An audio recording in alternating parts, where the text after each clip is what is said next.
નમસ્કાર મિત્રો, સ્વાગત છે તમારું આજના તાજા સમાચારોની અંદર। તો મિત્રો આજે આપણે આજના આ વિડીયોમાં ખેડૂત ભાઈઓને મિત્રો દેવા માફીને લઈ મોટા સમાચાર આવ્યા છે। ખેડૂતો માટે મિત્રો ખુશખબરો સામે આવી છે અને મિત્રો વાવાઝોડું અને ચોમાસાની અને મિત્રો વરસાદની ભારે આગાહી કરવામાં આવી છે અને મિત્રો અન્ય સમાચારોની મિત્રો માહિતી મેળવીશું આજના આ વિડીયોની અંદર। તો જે પણ મિત્રો આપણી આ ચેનલની અંદર નવા આવ્યા છે તે મિત્રોને ખાસ વિનંતી કરીશ કે ચેનલને મિત્રો જરૂરથી સબસ્ક્રાઇબ કરી લેજો। તો મિત્રો આજના પહેલા સમાચારની વાત કરીએ તો દેવા માફીને લઈ મોટા સમાચાર મિત્રો સામે આવ્યા છે। ઘણી વખત મિત્રો વરસાદ અને માવઠાઓના કારણે ખેડૂતોના મિત્રો ઊભા પાકને નુકસાન થતું જોવા મળે છે। તો મિત્રો સરકાર દ્વારા તેની કોઈ રાહત આપવામાં આવતી નથી અને તેને મિત્રો કોઈ જાહેરાત કરવામાં આવતી નથી। તેના વિશે પણ મિત્રો સરકાર પગલાં લેવા જરૂરી છે। આમને આમ મિત્રો ખેડૂત દિવસે ને દિવસે દેવાદાર બનતો જાય છે। ચૂંટણી મિત્રો આવતા અલગ અલગ પાર્ટીઓ તેમના પ્રચાર અને પ્રસાર કરતા મિત્રો જોવા મળી હતી, પણ મિત્રો ખેડૂતો માટે દેવા માફ કરીશું એવી એકે પાર્ટીએ પણ જાહેરાત કરી નહોતી। મિત્રો આગળ મિત્રો વાત કરીએ તો મોટા મોટા ઉદ્યોગપતિઓના દેવા માફ કરવામાં આવે છે તો ખેડૂતોના કેમ નહીં? ગુજરાતમાં પણ મિત્રો ખેડૂતોના 2 લાખ સુધીના દેવા માફ કરવામાં આવે તો ખેડૂતો હવે આંદોલન નહીં કરે, નહીંતર મિત્રો ખેડૂતો આંદોલનની અણી ઉપર છે અને ખેડૂતો આંદોલન કરે તેવું પણ મિત્રો હવે વિચારી રહ્યા છે। ત્યારબાદના મિત્રો મહત્વના સમાચારની વાત કરીએ તો વાહન ચાલકો માટે મિત્રો મોટો નિર્ણય લેવામાં આવી ગયો છે। 1 જૂન 2024થી સરકારે પ્રાદેશિક પરિવહન કાર્યાલય આરટીઓ દ્વારા મિત્રો ડ્રાઇવિંગ લાયસન્સ સંબંધિત મિત્રો નવા નિર્ણય જાહેર કરી દીધા છે। સ્પીડિંગ અને ઓછી ઉંમરના વાહન ચલાવનાર માટે ભારે દંડ ભરવો પડશે। જો કોઈ વ્યક્તિ વધુ ઝડપે વાહન ચલાવે છે તો મિત્રો તેને 1000 થી 2000 રૂપિયાનો દંડ ભરવો પડશે। 18 વર્ષથી ઓછી ઉંમરની વ્યક્તિ વાહન ચલાવવા જોવા મળે છે તો મિત્રો તેને 25000 રૂપિયાનો દંડ ભરવો પડશે અને વાહન માલિકનું ડ્રાઇવિંગ લાયસન્સ પણ રદ કરવામાં મિત્રો આવી જશે। સગીરને મિત્રો 25 વર્ષની ઉંમર સુધી લાયસન્સ પણ આપવામાં આવશે નહીં તેવો મિત્રો નિર્ણય જાહેર કરવામાં આવી ગયો છે। ત્યારબાદના મિત્રો મહત્વના સમાચારની વાત કરીએ તો મિત્રો આજે ભારે રેડ એલર્ટ આપવામાં આવી ગયું છે। રાજ્યભરમાં મિત્રો ગરમીનો પ્રકોપ યથાવત છે, તેવામાં મિત્રો અમદાવાદ અને રાજકોટમાં આગામી મિત્રો 4 દિવસ માટે રેડ એલર્ટ જાહેર કરવામાં આવ્યું છે।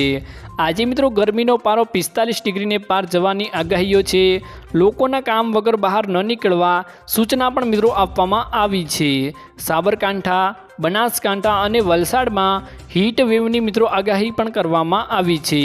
તો મિત્રો આણંદ, સુરત અને સુરેન્દ્રનગર અને મિત્રો ગાંધીનગર, પોરબંદર, રાજકોટ અને જૂનાગઢમાં મિત્રો કાળઝાળ ગરમી પડશે તેવી મિત્રો અંબાલાલ પટેલ દ્વારા અને પરેશ ગૌસ્વામી દ્વારા મિત્રો આગાહી કરવામાં આવી હતી।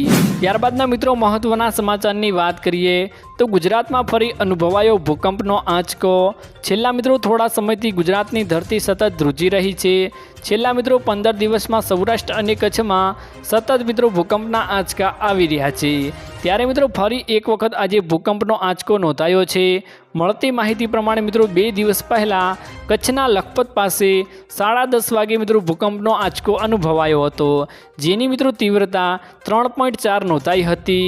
તો મિત્રો જેનું ભૂકંપનું કેન્દ્ર બિંદુ લખપતથી મિત્રો 60 કિલોમીટર દૂર હોવાનું મિત્રો સામે આવ્યું હતું। ત્યારબાદના મિત્રો મહત્વના સમાચારની વાત કરીએ તો મિત્રો આજે ચોમાસું ક્યાં પહોંચ્યું? તો મિત્રો ચોમાસું અંદમાન અને નિકોબારમાં પહોંચી ગયું છે। IMD અનુસાર મિત્રો 31 મે સુધીમાં કેરળ પણ પહોંચી જશે। ગયા વર્ષે મિત્રો અંદમાન અને નિકોબારમાં ચોમાસું 19 મેના રોજ પહોંચ્યું હતું, પરંતુ મિત્રો 8 જૂને કેરળ પહોંચ્યું હતું। જો કે કેરળમાં ચોમાસાના આગમનની સામાન્ય તારીખ 1 જૂન છે। મિત્રો એમપીમાં 16 થી 21મી જૂન અને રાજસ્થાનમાં મિત્રો 25મી જૂનથી 6ઠી જુલાઈ સુધીમાં ચોમાસું મિત્રો પહોંચવાની ધારણાઓ છે, જ્યારે મિત્રો ગુજરાતમાં 19 થી 30 જૂન વચ્ચે એન્ટ્રી ચોમાસું મિત્રો લઈ લેશે। ત્યારબાદના મિત્રો મહત્વના સમાચારની વાત કરીએ તો ડુંગળીને લઈ મિત્રો આવ્યા મહત્વના સમાચાર। મે 2024ની શરૂઆતમાં ડુંગળીની નિકાસ પરનો મિત્રો પ્રતિબંધ હટાવ્યા બાદ ભારતમાં મિત્રો 45,000 ટનથી વધુ ડુંગળીની નિકાસ કરવામાં આવી હતી। એક વરિષ્ઠ સરકારી અધિકારીએ બુધવારે મિત્રો આ માહિતી આપી હતી।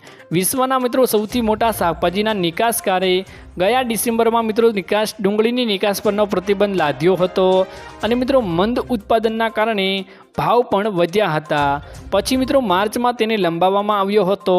ભાષાના સમાચાર અનુસાર મિત્રો ગ્રાહકો બાબતોના મંત્રાલયના સચિવ નિધિએ ખરેખર મિત્રો જણાવ્યું હતું કે પ્રતિબંધ હટાવ્યા બાદથી 45,000 ટનથી મિત્રો વધુ ડુંગળીની નિકાસ કરવામાં મિત્રો આવી છે। ત્યારબાદના મિત્રો મહત્વના સમાચારની વાત કરીએ તો અમિત શાહે કર્યા આકરા પ્રહારો। કેન્દ્રીય ગૃહમંત્રી મિત્રો અમિત શાહે મમતા બેનર્જીને નિશાન સાધતા કહ્યું હતું કે બંગાળમાં જે રીતે કોઈ સર્વે કર્યા વિના મુસ્લિમોને મિત્રો ઓબીસી કેટેગરીમાં મિત્રો મૂકવાનું ષડયંત્ર ચાલી રહ્યું છે, તેથી જ મિત્રો હાઈકોર્ટે આ આદેશ આપ્યો છે। તમને મિત્રો જણાવી દઈએ કે કોલકાતા હાઈકોર્ટે બુધવારે મિત્રો ઓબીસી પ્રમાણપત્ર પર મોટો નિર્ણય સંભળાવ્યો છે। કલકત્તા હાઈકોર્ટે કહ્યું હતું કે 2010થી મિત્રો સમગ્ર ઓબીસી યાદી રદ કરવામાં આવી છે। તો મિત્રો આજના આ વિડીયોમાં આટલું જ હતું। મળીશું એક નવા વિડીયોની સાથે। ત્યાં સુધી મિત્રો વિડીયોને એક લાઈક કરી ચેનલને મિત્રો જરૂરથી સબસ્ક્રાઈબ કરી લેજો।